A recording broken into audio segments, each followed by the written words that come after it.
Hey there, welcome to day 210 of our Let's Grow annual challenge. Sharon Horne-Ellstrom here. Today we're talking about step 4 of the growing process, which says wonder up there. Wonder and willpower are the two W's I like to talk about when we're looking at step 4 of our process. Curiosity or wonder keeps you engaged and open to new possibilities, and willpower keeps you disciplined and focused and committed to your goal that you set earlier in the process. So what's the impact of curiosity on our ability to continue to go for what we want, to grow in financial area and aspect of our life in this particular situation? Again, James's story is continued in guide 2 of the Let's Grow Annual Challenge private Facebook group page. So you can go there and see more detail, more write-ups than I'm talking about each of these things. But let's just hit some high points.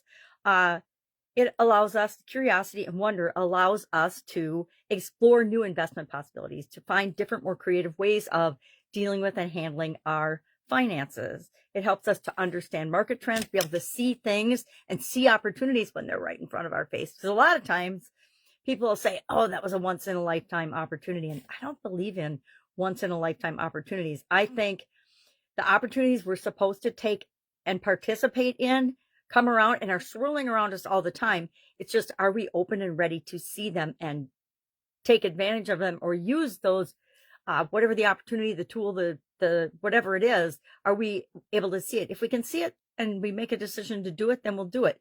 But if we didn't, it's not like we missed an opportunity. People like to look at opportunity costs.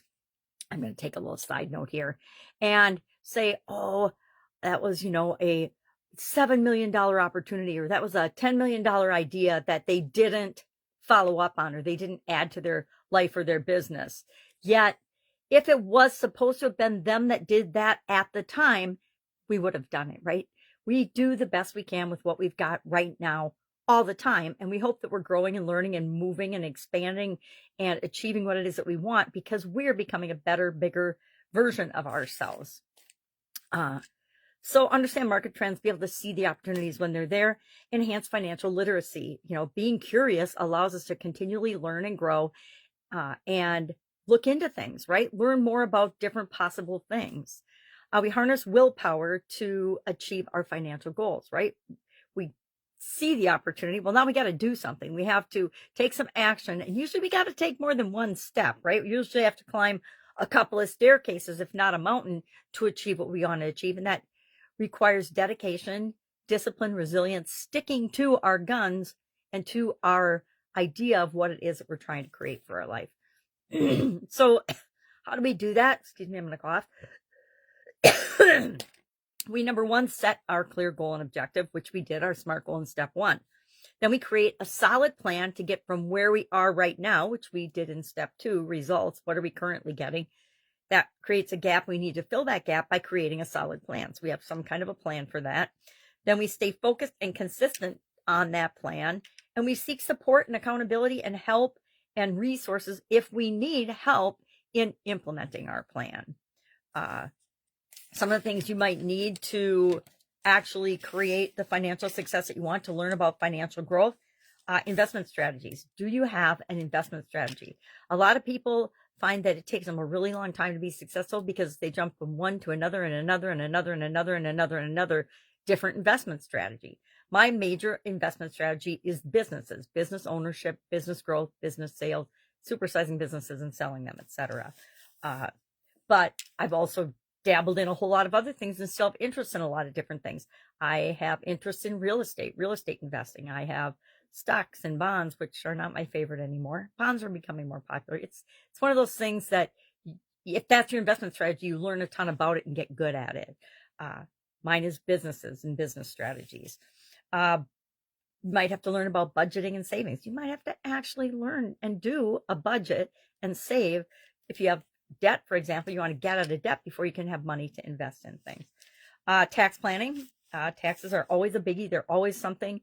And it never ceases to amaze me how many people forget to think about that when they're setting their prices. And I'm talking with respect to businesses.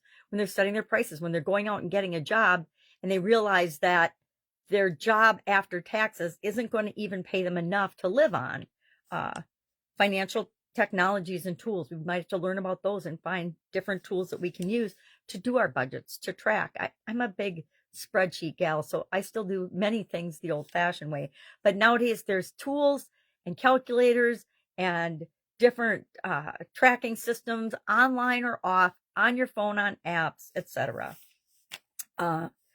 In Guide 2, it talks about how James goes about applying wonder in his life experience. He embraces lifelong learning, which, I'm a big fan of that. He is networking with experts.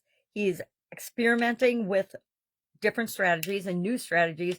And what he did is he set aside 25%, because he's only 35, I think. 25%, so he's young. That's young. So he set aside just 25% of his investment total, that amount he's going to invest, and he puts that in high risk, usually high risk, high return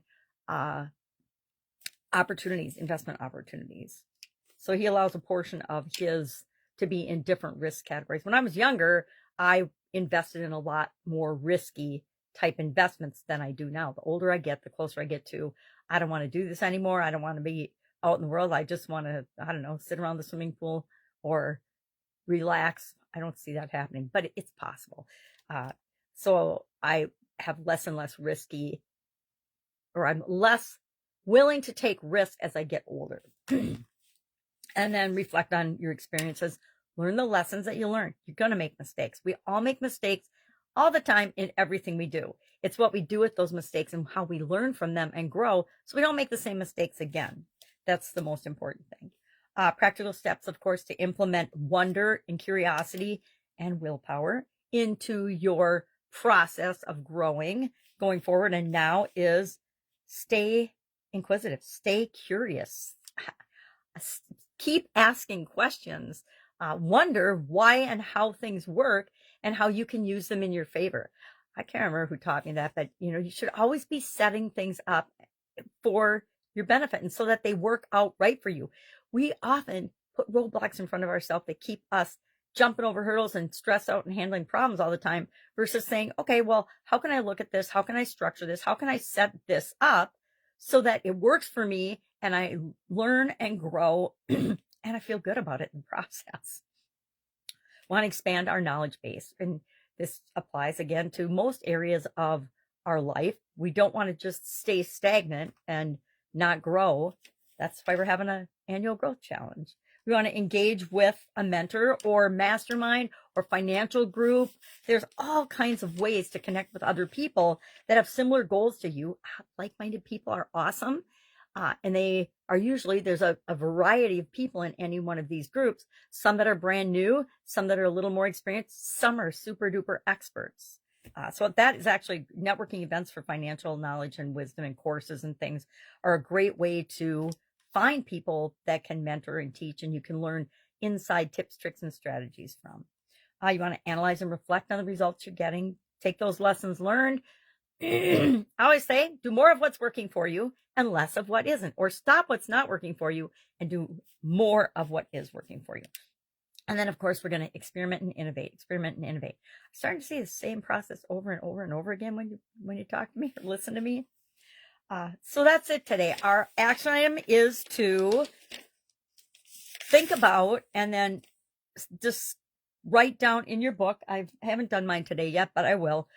What does wonder and willpower mean to and look like for you when it comes to your financial growth and going through this process? What do you personally need, want to do or not do? What you want to stop doing, right? Sometimes with respect to willpower, we just have to not perpetrate bad habits. We ebb and flow with different things throughout our life. I used to have a diet pop coffee habit, and I drank a ton. I haven't had a diet pop since August of 2010. But prior to that, I drank about 2 liters a day, in different forms, but a equivalent of about 2 liters of pop a day, meaning Diet Coke or Diet Cola of some sort, sometimes a little bit of Diet Sprite or something in there, but mostly Diet Coke, Diet Cola, and usually 1 to 2 pots of coffee a day.